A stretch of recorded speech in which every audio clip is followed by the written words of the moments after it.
बस दूंगी मगर फिर भी हार जाऊंगी।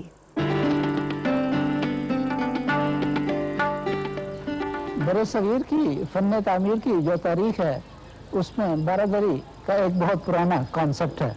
बारादरी आमतौर पर वो सिंगल चैम्बर की बिल्डिंग्स थी जिनमें दाखिल होने के लिए 12 दरवाजे होते थे।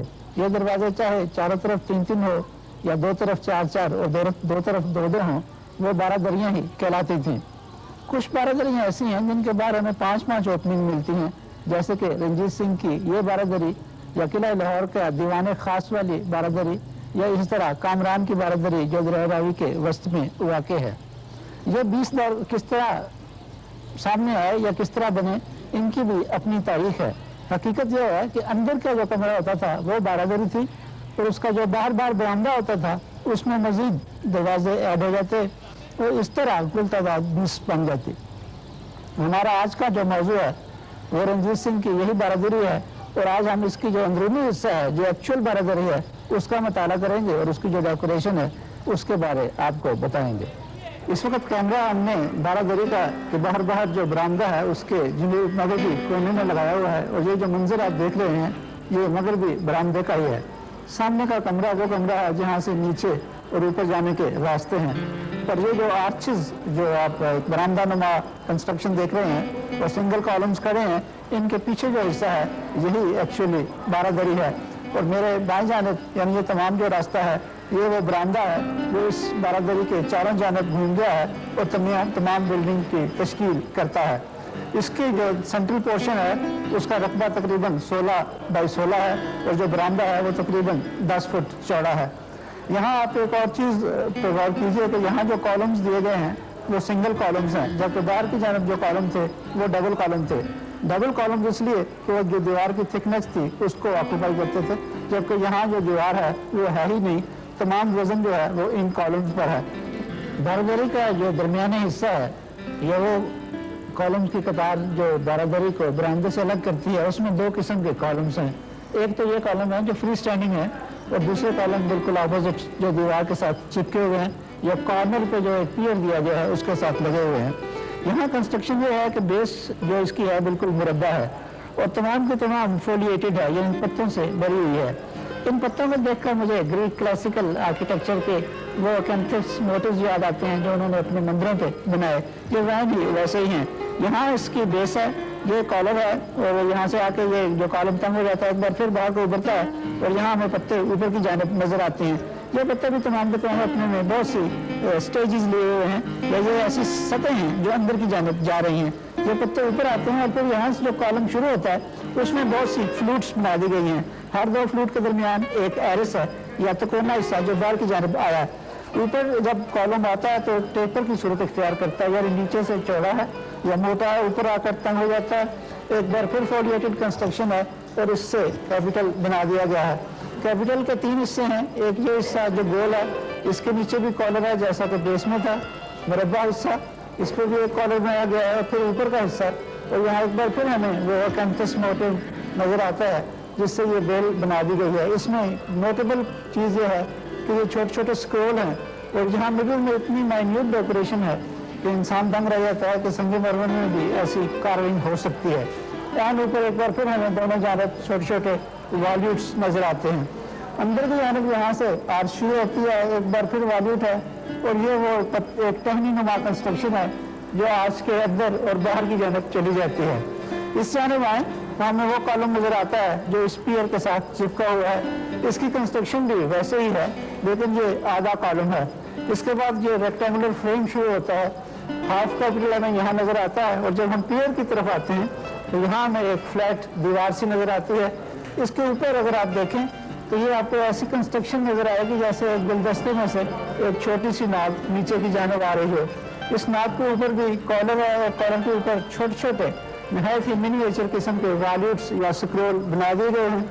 छोटे पत्ते हैं और एक बार फिर ये कैंथस मोटिव या कैंथस लीव्स जो हैं ऊपर की जानब जाते हैं और कई स्क्रोल्स को जन्म देते हैं। एक छोटे स्क्रोल यहाँ है, एक यहाँ है और एक इस जानब।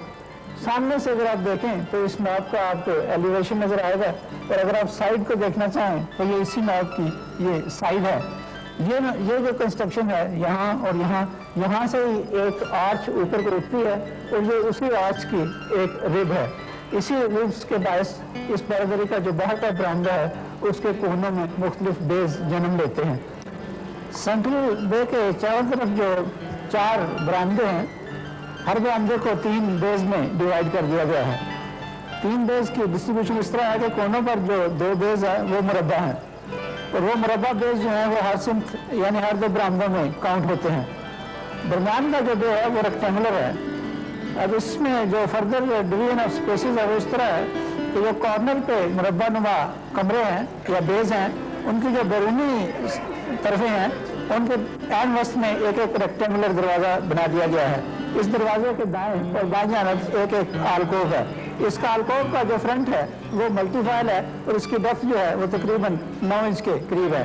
बता इस बरामदे में एक और डेकोरेशन है कि तमाम के तमाम जो रेक्टेंगल 3 ओपनिंग के ऊपर चली गई है उसमें हैंगिंग या ओवर हैंगिंग नॉब्स हैं।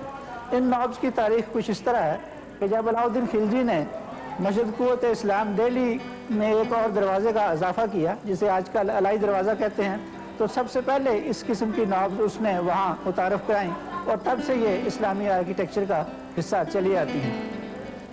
अब आइए इस इमारत के उस दरमियानी हिस्से की तरफ जिसके बायस ये इमारत बारादरी कहलाती है और इसी हिस्से के चारों जानब 3-3 ओपनिंग्स या दर हैं। ये ओपनिंग्स थोड़ी सी बार की ओपनिंग से मुख्तलिफ है। मिसाल के तौर पर अगर कॉलम्स को देखें तो यहाँ तक तो ये कॉलम वैसे ही है जैसे बाहर की जानब, अलबत्ता अंदर की जानब ये बीच में बिल्कुल सादा है और यहाँ में वो फोलिएटेड कंस्ट्रक्शन नज़र नहीं आती जो बाहर की जानब है। अलबत्ता कोनों पे थोड़ी थोड़ी फोलिएटेड कंस्ट्रक्शन ज़रूर मौजूद है। ऊपर आइए तो मल्टीफाइल आर्च के ऊपर आपको एक फ्रेम बना नज़र आता है। तीनों ओपनिंग से ऊपर इस तरह का फ्रेम है और फिर ऊपर एक फ्लैट सर्फेस है जिसमें छोटे छोटे मेहराबी पैनल्स बना दिए गए हैं। इनके ऊपर आप देखें तो आपको शीशे का काम नजर आएगा। ये शीशे का काम 3 हिस्सों पर मबनी है। एक हिस्सा नीचे का है जहाँ छोटी छोटी मेहराबें बनाई गई हैं, एक हिस्सा दरमियान का है जो गुलाई पर मबनी है और फिर तीसरा हिस्सा एक बार फिर वैसा ही है जैसा कि नीचे का हिस्सा। एक काबिल गौर चीज़ इस शीशा वर्क में ये है कि जहाँ 2 शीशे आपस में मिलते हैं वहाँ इंतहाई खूबसूरत सफ़ेद चूने में स्टोको वर्क किया गया है और यही स्टोको वर्क शीशों को अपने मुकाम पे रखता है। दूसरी चीज़ ये है कि जो तमाम के तमाम शीशे यहाँ इस्तेमाल किए गए हैं वो कॉन्वेक्स किस्म के शीशे हैं, यानी वो दरमियान से उभरे हुए हैं। जहाँ आपको कोई फ्लैट शीशा नज़र आए समझिए कि वो असली शीशा नहीं है और उस वक्त से उसका ताल्लुक नहीं है जिससे कि इस इमारत का ताल्लुक है। अब इससे ऊपर अगर आप मज़ीद चले जाएँ तो इस बारादरी की छत आप देख सकते हैं। ये छत जो है ये चौबी है, इसमें बहुत से ज्योमेट्रिक पैटर्न्स बना दिए गए हैं और बहुत से रंग इस्तेमाल किए गए हैं। ये लकड़ी की छत में जो शीशे का काम किया गया है, तकरीबन जितने भी शीशे लगाए गए हैं वो तमाम के तमाम गोल शीशे हैं। इनमें से अक्सर को अब तब्दील कर दिया गया है। जो कॉर्निस जिसका मैंने आपसे पहले जिक्र किया उसमें से तकरीबन 3 हिस्सों की डेकोरेशन अब ख़त्म हो चुकी है। इसी तरह ये छत जो है दरमियान का हिस्सा तो किसी हद तक बाकी है, अलबत्ता जो बरामदों की छतें हैं वो तकरीबन तमाम की तमाम अब असली नहीं रही और वो तबाह हो चुकी हैं।